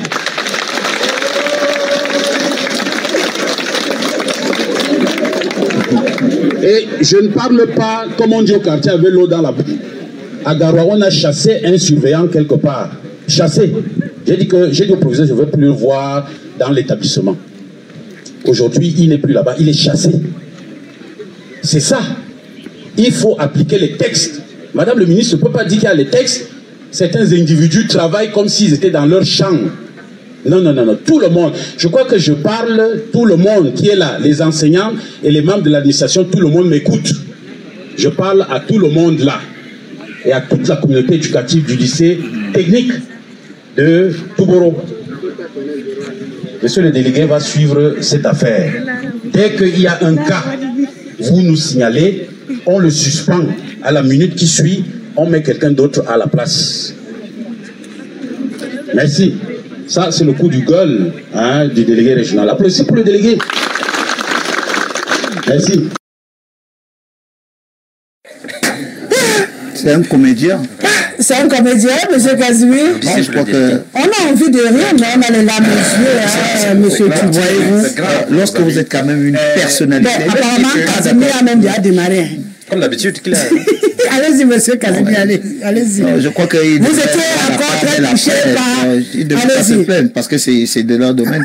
Mais je dis, il y a quand même des postures qu'il ne faut pas dégager lorsque vous êtes dans un milieu spécifique comme celui de l'éducation. Ouais. Parce que les enfants veulent de vous un modèle. Et ça, moi, je l'ai trouvé là comme un comédien. Peut-être qu'il avait un message qui voulait bien passer, mais ce n'est pas de cette manière. Il avait une autre posture à dégager parce qu'il veut que les gens soient un peu plus sérieux. Quand moi, entraîneur de football, je dirais jamais à un footballeur que tu es un mouilleur. Ça, ce n'est pas une expression pédagogique. Je ne dirais pas à un proviseur, à un enseignant qu'on l'a chassé. Il y a des expressions qu'on ne peut pas dire lorsqu'on est à côté des enfants. Donc moi je l'ai trouvé comme un comédien. Il n'y a pas de la personnalité, de la responsabilité. Je crois que c'est le président de la République qui l'a souvent dit, il faut quand même un peu d'élégance quand vous voulez passer un message. C'était un peu ordurier là. J'exagère, mais c'est vrai, quand on est quand même dans le cadre éducatif, il y a des postures pédagogiques qu'il faut dégager parce que ça permet aussi à l'enfant d'avoir de l'admiration pour vous. Est-ce qu'il avait besoin de dire qu'on applaudisse pour lui? Avait-il vraiment besoin de dire qu'on applaudisse pour lui? C'est les enfants qui sont fiers de leurs responsables, qui passent un message intéressant, qui suscite les applaudissements. De toute façon, je regrette parce que c'est un responsable, je pense. Si c'est un délégué, ma foi, il y a une posture qu'il faut avoir outre celle-là. Un délégué régional. Vous allez clôturer, ou plutôt tout à l'heure. Je reviens vers vous. C'est compliqué, hein? Et surtout, quand on écoute son discours, il donne le pouvoir aux élèves. Déjà, on a un sérieux problème de discipline au Cameroun, avec des élèves du secondaire qui matraquent radicalement les enseignants et autres. Et que le délégué régional des enseignements secondaires, lui, vient se tenir à la fin, il dit applaudissez pour monsieur le délégué. On a l'impression, finalement, que les gens cherchent l'assentiment des enfants au lieu de prendre leur place de responsables et de discipliner les enfants. Jusqu'à dire non, si un surveillant général lève la main sur un enfant, on va le virer. Je crois que je serais plus dur que Casimir. Ce type de vulgaire personnage ne devrait pas exister dans un pays sérieux. Et il se dit être délégué régional des enseignements secondaires. En plus. Je dis que comment on fait pour que des friperies humaines comme celle-ci puissent arriver à ce niveau de responsabilité dans un état sérieux? Comment on fait? À l'éducation en plus. Comment on fait? Il parle aux élèves. Il parle aux élèves, le Cameroun de demain. Et regardez comment il parle des enseignants. Et regardez comment ce monsieur parle des enseignants. Mais c'est terrible. Comment on fait pour que ce type de personnel arrive à ce niveau de responsabilité? Il a fait comment? Est-ce qu'il a été délégué d'arrondissement? Est-ce qu'il a été délégué de département? Parce qu'il n'a aucune expérience. On a l'impression d'avoir un voyou qu'on a pris au casier, qu'on a habillé avec la veste et qui est venu se passer devant les élèves. Mais avec un langage aussi ordurier, il parle aux responsables comme des enseignants. Il est chassé. Mais les fonctionnaires, les enseignants, c'est les fonctionnaires. Ils ne doivent pas être chassés par un délégué régional. Chassés, relevés de leur fonction. Mais c'est terrible. Il faut à un moment donné qu'on soit sérieux dans ce pays. Il faut qu'on soit sérieux. Ce type ne devrait pas. C'est-à-dire que c'est un voyou qui doit rester au quartier. Quelle leçon il a donnée là alors? Vous n'avez pas vu la leçon? La leçon, c'est que... Pour conclure, il dit le délégué a fait son show. Applaudissez pour moi. Mais c'est terrible. C'est un voyou, ce monsieur. Comment il fait? La question principale, c'est comment il fait pour arriver à ce niveau de responsabilité, étant aussi voyou, étant aussi vulgaire? Comment il fait? C'est parce qu'on n'est pas dans un pays sérieux. C'est parce qu'on est dans un pays où il n'y a pas un profil de carrière, où les fonctionnaires n'ont pas un profil de carrière. On est dans un pays où quelqu'un peut sortir de l'école aujourd'hui, demain il est proviseur. C'est comme ça. C'est-à-dire que vous avez quelqu'un qui devient fonctionnaire après 2 ans de service, il devient chef, il devient directeur. C'est-à-dire qu'il n'a pas un profil de carrière qui est clair. Parce que son père est ministre, parce que son grand-père est secrétaire général quelque part, il devient ce qu'il est. Et il se croit tout permis comme ça. Je suis sûr que ce monsieur doit avoir un grand-père qui est quelque chose de la République, ou alors un cousin ou un père, ou un oncle, parce que vous ne pouvez pas vous agresser comme ça aux enseignants. Il sera chassé. Comme on a chassé l'autre là-bas. On a chassé l'autre dernièrement. Il faut qu'on soit sérieux. Si on était dans un pays sérieux, ce monsieur ne devrait même plus faire 24 là. On devrait les débarquer depuis. Mais je suis sûr qu'il est là et il sera toujours là. Parce qu'on n'est pas dans un pays qui gouverne malheureusement. Il y a un qui avait filmé comme ça, après il est encore là. Vous voyez, ce que je peux dire, c'est que si le gouvernement, n'est-ce pas, était très attentif par rapport à tout ce que nous faisons dans le cadre des activités syndicales, ces choses-ci-là ne se passeraient jamais. Et je vais vous dire que un délégué comme celui-ci, par rapport à ce que nous avons suivi de sa bouche, ça c'est des gens qui achètent les postes. Nous avons toujours combattu contre le monnayage des postes de responsabilité, aussi bien à la base, au secondaire qu'au supérieur. Voilà, les gens qui achètent les postes de responsabilité pour devenir ce qu'il est. Et je vais vous dire ici, là, que je vais vous parler comme un prophète, sans être prophète. Lui, il ne sera jamais inquiété. Il ne sera jamais inquiété ni par le ministre, ni par le PM, ni par le chef d'État. Il va rester là jusqu'à aller en retraite. Parce qu'il sait combien il a débarqué pour être là. Et puis, et ce qu'il fait, ce qu'il dit là, n'est-ce pas, il est dans le prolongement de sa hiérarchie. Hein. N'oublions pas que l'année dernière, le ministre des enseignements secondaires, Mme Dialloba, qui nous écoute en ce moment, a écrit un communiqué, une circulaire, dans laquelle elle demandait aux enseignants de ne plus faire usage de la chicotte dans la classe. Et un autre communiqué du ministre disait que elle donnait l'autorisation aux filles enceintes de fréquenter comme si elles deviennent. C'est-à-dire que si la fille est enceinte en première, en 6e, en terminale, elle va à l'école, on ne l'inquiète pas. Vous voyez, voilà autant, n'est-ce pas, voilà autant de décisions qui confinent les élèves dans l'indiscipline. Et lorsqu'il parle comme ça devant les élèves, à la fin il a dit, j'ai fini mon show, applaudissez pour moi.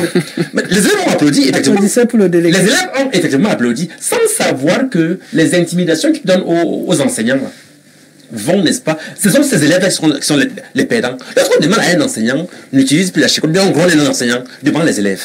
C'est diminuer son autorité. Et qui est perdant en ce moment-là? C'est beaucoup plus l'élève. Parce qu'il a de fragiliser, n'est-ce pas, le travail de l'enseignant. Qui n'aura plus d'engouement. Il fragilise son travail. Et j'ai toujours dit sur ce plateau que aucun enseignant du primaire, du secondaire, personne ne prend la chicotte parce qu'il veut taper sur l'enfant. La chicotte, c'est un moyen, n'est-ce pas, de dissuasion. Tout simplement. On utilise la chicotte que, n'est-ce pas, dans les cas les plus chroniques. Vous voyez? Donc, lorsqu'un responsable parle comme il a parlé là, ce sont des gens qui sont arrivés là où ils sont, n'est-ce pas, à coups de millions. À coups de millions de francs, c'est pas, je le dis à autrefois. Son père ministre, ou son grand-père ministre.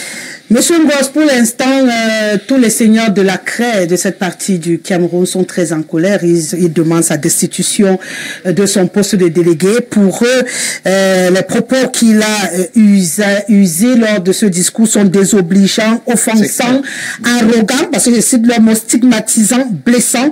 Et ils regrettent qu'au lieu de résoudre les problèmes du manque d'enseignants qu'ils ont dans cette partie du Cameroun, des infrastructures et de tous les problèmes qui menacent l'enseignement, qu'il aille se concentrer à soulever les élèves pour rendre encore leur tâche tellement compliquée qu'il demande aujourd'hui à la tutelle de le débarquer, de l'enlever de là-bas parce que ça risque de compliquer encore le peu de cohésion qui existait entre les enseignants et leur administration dans cette partie du Cameroun. C'est intolérable ce discours de monsieur le délégué. Le gars dit qu'il faisait son show, il fallait l'applaudir à la fin. Madame, vous allez constater mon attitude, je suis outré. Je fais bien des interventions de mes précédents intervenants, tout en disant ceci, l'école est dans la rue. L'école est dans la rue. Puisque ce n'est pas qualité d'utiliser ces adjectifs. Ces adjectifs qui font très mal. Mais ce genre d'individu, comme il l'a dit tout à l'heure, ne devrait pas être dans l'administration. Ça fait honte. Ça fait honte, véritablement. Avoir ce ton, en dehors que ce soit des enseignants, des parents, on s'adresse à vous, devant vos enfants. Vos enfants. Comme il l'a dit tout à l'heure, il a si bien relevé, l'autorité serait dans la rue. Un enfant ne pourra plus respecter son enseignant. Conséquence, l'école est dans la rue. Vous trouverez aujourd'hui les enfants qui ont une certaine attitude, on vous dit que c'est la mondialisation. Mais nous, on est allé à l'école, je mets en défi personne ici, où c'est la chicotte qui nous faisait réveiller par moment le cerveau. J'avais un enseignant au CM2 qui, chaque lundi, vous êtes fouetté si jamais vos devoirs ne sont pas à jour. Aujourd'hui, l'enfant n'a même pas peur, il ne fait pas ses devoirs, il part à l'école lundi. Je rappelle que ceux qui regardent cette émission et qui ont fait Montesquieu savent, M. Barabanogles Samuel, le directeur, vous avez moins de 10 mois, ne vous fouettez devant tous les élèves à la rentrée. Vous étiez obligé de réussir, de travailler pour réussir. Aujourd'hui, ce n'est plus cela. Ça fait mal. Ça fait énormément mal de suivre ce genre d'intervention. Voilà là où on en est. C'est ça. Vous voulez que je vous dise quoi? Voilà là où on en est. Si Rosalie permet, je vais ajouter que la plupart de nos hautes autorités ont des enfants ailleurs, soit en Europe, dans d'autres pays. Ce n'est pas ici au Cameroun. Parce qu'ils savent que tout ce qu'on fait ici, là, c'est le bricolage. Comment expliquer que depuis des années, les enseignants revendiquent des problèmes, des dossiers qui ne sont pas traités? Dossiers de présence familiale, dossiers de frais de relève, dossiers de technicité, dossiers de les automatisations des actes de carrière dont on parle. Nous demandons, n'est-ce pas, que la dette des enseignants soit payée. C'est encore en cours jusqu'aujourd'hui. Nous demandons la tenue du forum national de l'éducation. C'est encore... Le gouvernement est en train d'oublier ça. Alors que dernièrement, à la primature, on nous a certifié que ça devait se tenir avant cette date-ci-là. Rien n'est encore fait. On est en train d'oublier le Forum national de l'éducation au cours duquel seront nettoyés, n'est-ce pas, les problèmes de l'éducation au Cameroun. Et il y a également, n'est-ce pas, la construction des logements d'astreinte que nous attendons. Et le comble, c'est que Le chef de l'État, M. Biya, il y a de ça une dizaine d'années, a promis, n'est-ce pas, la gratuité de l'école primaire au Cameroun, qui n'a jamais eu lieu. L'école primaire est gratuite que sur le papier. Le partenaire Biya a dit que l'école primaire devait être gratuite pour tous les Camerounais. Ça n'a jamais eu lieu jusqu'aujourd'hui. Donc tu as l'impression qu'on a trop de problèmes et on vient encore ajouter. On vient ajouter parce que les enfants ne verront pas au pays. C'est ça.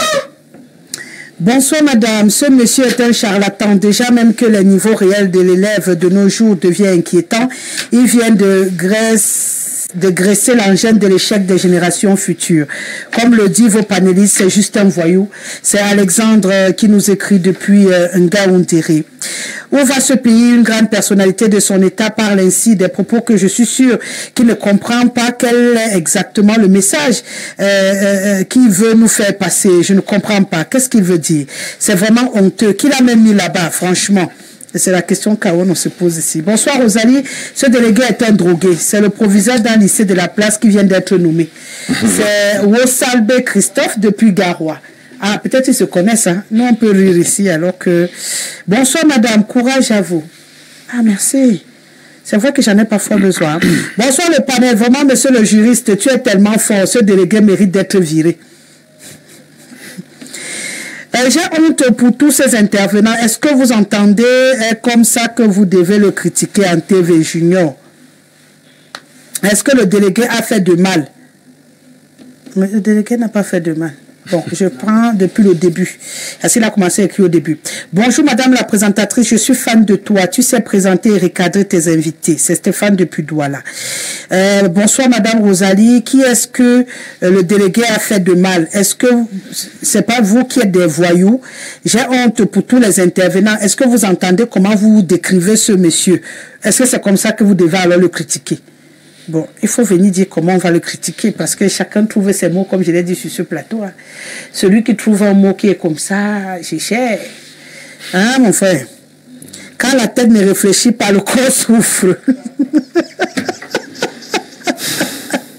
Mon frère père avait une expression en patois. Il disait que le corps c'est un fardeau.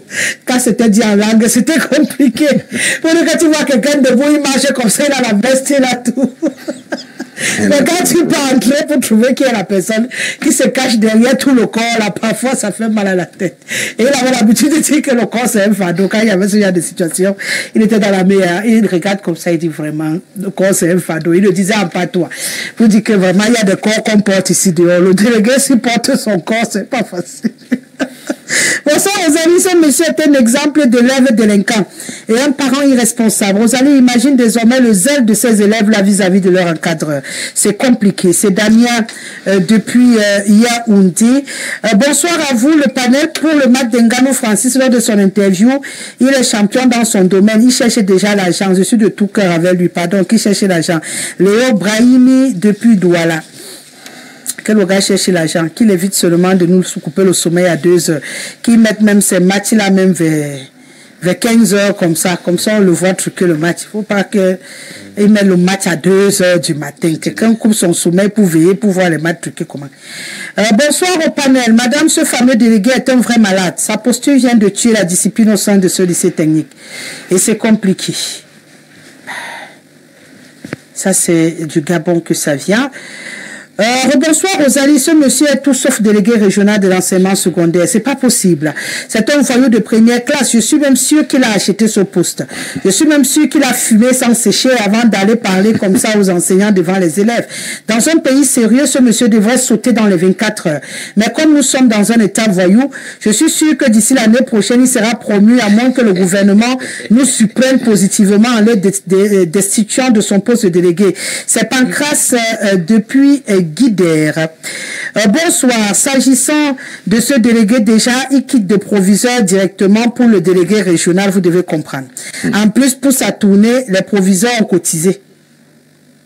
Il y a les infos derrière, le type, Ouais, le délégué Trump aurait-il bu du Congrès fédéral à s'exprimer de la sorte, ou met-il son autorité d'éducateur face aux enseignés à rabaisser l'enseignant? Quelle honte! Je me rappelle de la fessée souveraine que m'a administré mon tonton Baha Samuel au collège Montesquieu en 1974. J'ai cru voir ma moelle épinière sortie de ma colonne vertébrale. Ouais, c'est ma soeur Thomas qui nous écrit. On a tous été fouettés, on n'en est pas mort. Hein. Bonsoir Rosalie. En ce qui concerne la prise de parole de ce délégué, c'est juste la conséquence des gens qu'on nomme, recrute alors qu'ils ne savent pas écrire et aligner 2 phrases. Des anciens vendeurs de matango comme ça, écraseurs de rats, qui grâce au réseau sont dans des postes importants. La question du foie à l'école est anachronique. Les pays développés ne fouettent pas, mais ils ont des meilleurs produits dans le monde. Nous, on fouette, mais nous sommes derniers et les mêmes mots qu'ils font, nous aussi, nous le faisons. Mettre le fouet n'est donc pas la garantie du succès. Le fouet peut effectivement dissuader les élèves, comme il peut aussi faire l'inverse. Je pense qu'il faudrait une véritable étude scientifique qui démontre l'efficacité au nom du fouet, avec des chiffres, des statistiques et non des on-dit des uns ou des autres. Bref, Rosalie, l'éducation au Cameroun est à recommencer de A à Z. C'est Franck depuis Emana. Autre réaction, bonsoir à vous sur le plateau. Je voudrais vous rappeler, dans ce milieu, il y a ceux qui sont entrés dans ce ministère comme contractuels, pas de niveau. Celui-là ne peut que être là-bas au nord. Yves Ahmed Medio depuis Douala. Comme pour dire quoi. Bonsoir à tous.